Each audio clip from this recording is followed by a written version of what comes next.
शुभ संध्या प्रिय मित्रों, आप सभी का स्वागत है आपके अपने एजुकेशन कैप्सूल चैनल पे।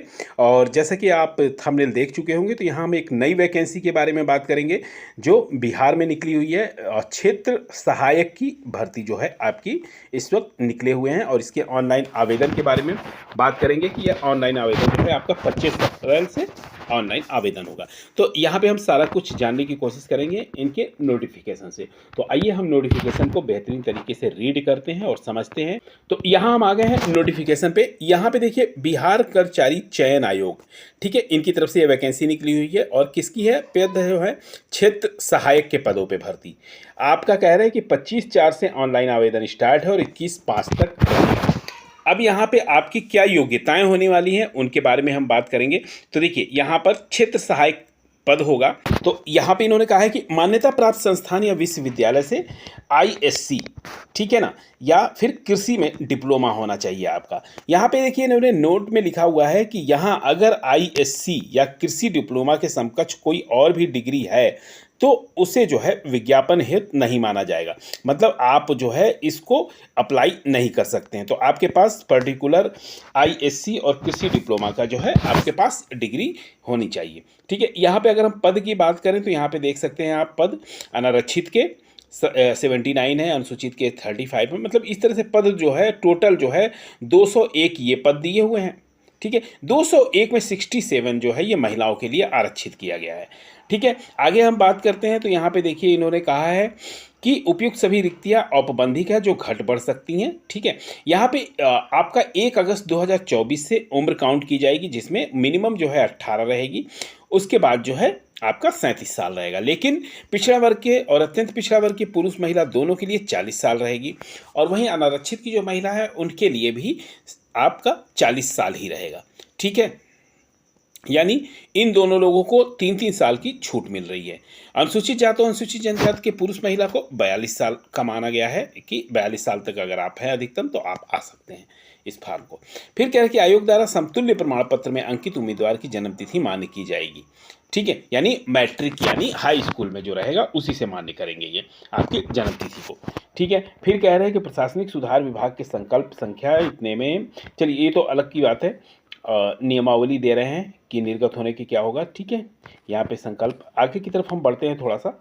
तो यहाँ पे देखिए, हाँ, यहाँ पे कह रहे हैं कि उक्त परीक्षा के लिए ऑनलाइन आवेदन पत्र भरने वाले अभ्यर्थियों को अपनी जाति के अनुरूप आरक्षण कोटि में सही और स्पष्ट रूप से उद्धृत करना अनिवार्य होगा। फिर कह रहे हैं कि परीक्षा की प्रवृत्ति, ठीक है, इसमें जो है वस्तुनिष्ठ यानी 4 ऑप्शंस दिए होंगे और 1 क्वेश्चन होगा। फिर कह रहे हैं कि बिहार कर्मचारी चयन आयोग परीक्षा नियमावली इतने के अनुसार 40,000 से अधिक अगर आवेदन प्राप्त होते हैं तो प्रारंभिक परीक्षा आयोजित की जाएगी, अन्यथा नहीं की जाएगी।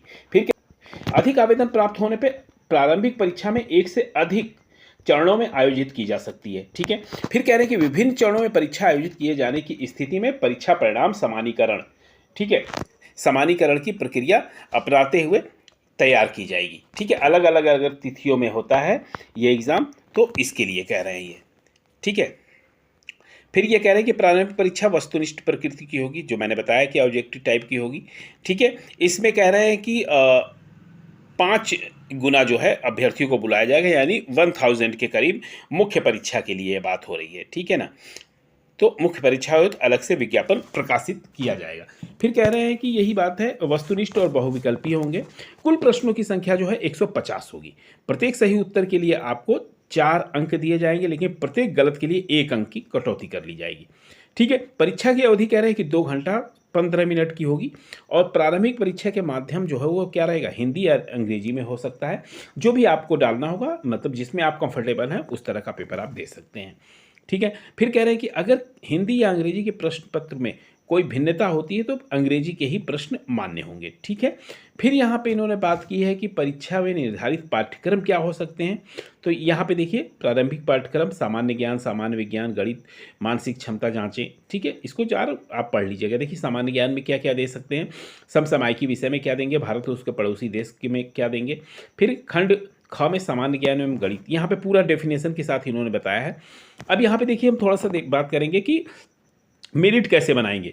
तो मेरिट देखिए कह रहे हैं कि आरक्षित वर्ग का न्यूनतम जो है वो 40% लाना ही लाना है परीक्षा में। अगर 40 नहीं लाए तो वो बाहर हो जाएंगे। पिछड़े वर्ग के लिए 36.5 है, अल्प पिछड़ा वर्ग के लिए 34 है और अनुसूचित जाति और जनजाति के लिए 32 है। वहीं पे महिला वर्ग कैटेगरी से हों उनको जो है उनको भी 32 पे पास करना है और दिव्यांग जो होंगे उनको भी 32 मतलब मिनिमम लाना है अंक। ठीक है, तो यानी आप समझ सकते हैं कि अगर 150 नंबर का ये क्वेश्चंस है तो इसमें जो है 32%, यानी आपको करीब करीब एक मोटा आंकड़ा निकाले तो आपको 45 अंक मतलब 45 जो है प्रश्न जो है वो आपके सही होने चाहिए। ठीक है, चलिए आगे की तरफ हम बढ़ते हैं। तो यहाँ परीक्षा शुल्क दिया है सामान्य वर्ग, पिछड़ा वर्ग, अत्यंत पिछड़ा वर्ग के अभ्यर्थियों को 640 रुपये, लेकिन अनुसूचित जाति अनुसूचित जनजाति जो बिहार के अगर निवासी हैं तो उनके लिए जो है 135 है। वहीं पे अगर देखा जाए तो सभी श्रेणी के दिव्यांग और अनुसूचित जनजाति के लिए भी 135 रुपये ही रहेगा। ठीक है, लेकिन सभी श्रेणी की महिलाएं जो सिर्फ बिहार की अस्थायी निवासी होंगी उनके लिए भी 135 रुपये लगेगा। लेकिन बिहार राज्य के बाहर सभी श्रेणी चाहे वो किसी भी कैटेगरी से हो उन सभी के लिए पुरुष या महिला जो भी होंगे अगर बाहर से भरते हैं तो उनके लिए 540 रुपये, यानी वो सामान्य कैटेगरी में आ जाएंगे। ठीक है, ये तो परीक्षा शुल्क की हमने बात कर ली। अब आगे की तरफ आरक्षण ये दिया हुआ है, आरक्षण आप देख लीजिएगा। ठीक है, जाति प्रमाण पत्र, अस्थायी निवास प्रमाण पत्र आपको जमा करना जरूरी है, इसमें लगाना जरूरी है। ठीक है, पिछड़े वर्ग के लिए क्या होना चाहिए, क्रीमी लेयर रहित प्रमाण पत्र, इसके बारे में भी है, आप पढ़ लीजिएगा इसको ठीक से। यहाँ पर और थोड़ा सा आगे की तरफ बढ़ते हैं हम। तो यहाँ पे 40% से कम दिव्यांगता लिखने में असमर्थ अभ्यर्थियों ये सॉरी दिव्यांग लोगों के लिए कहा गया है। अब यहाँ पे सामान्य प्रशासन विभाग, आलोक में राज्य जैसे स्वतंत्रता सेनानी, इनके लिए भी अलग से उन्होंने कैटेगराइज किया हुआ है, पोस्ट जो है इनके लिए अलग उन्होंने किया हुआ है कि इनके लिए कितना रहेगा। ठीक है, फिर महत्वपूर्ण निर्देश इन्होंने दिए हुए हैं। इंटरनेट बैंकिंग से आप कर सकते हैं आप अप्लाई। ठीक है, यहाँ पे कह रहे हैं कि आवेदन पत्र भरने संबंधी तिथि देखिए 25/4 से ये चालू हो रहा है, 23/5 तक ये खत्म होगा। अब इसमें कह रहे हैं कि ऑनलाइन आवेदन में आपको क्या क्या लगाना है प्रमाण पत्र।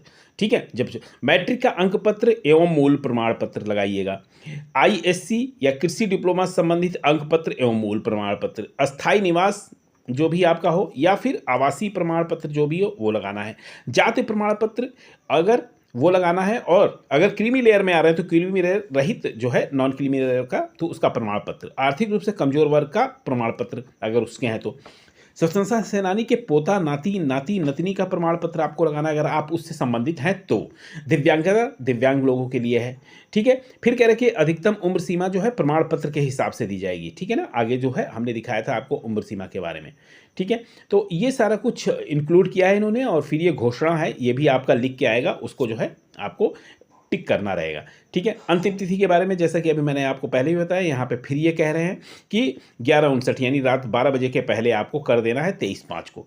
ठीक है, तो ये एक वैकेंसी निकल के आई है, जो जिनके पास भी कृषि से संबंधित डिग्री है वो इस फार्म को फिल कर सकते हैं। तो ये एक नई वैकेंसी जो है अभी सर्कुलेट हो रही है, तो इसमें अगर आप हैं, इसमें एलिजिबल होते हैं, इसकी जो भी आपकी शैक्षिक योग्यता पूछ रहा है तो आप इस फार्म को जरूर फिलअप कीजिए। ठीक है, इसका फार्म फिलअप के लिए हमने इसके डिस्क्रिप्शन में इसका लिंक दे दिया है, वहाँ से जाके आप इसको फार्म ऑनलाइन कर सकते हैं। ठीक है, तो ये थी हमारी तरफ से एक संक्षिप्त सी जानकारी लेकिन महत्वपूर्ण जानकारी। फिर मिलते हैं ऐसी वैल्यूएबल वीडियो के साथ, तब तक के लिए आपका बहुत बहुत धन्यवाद।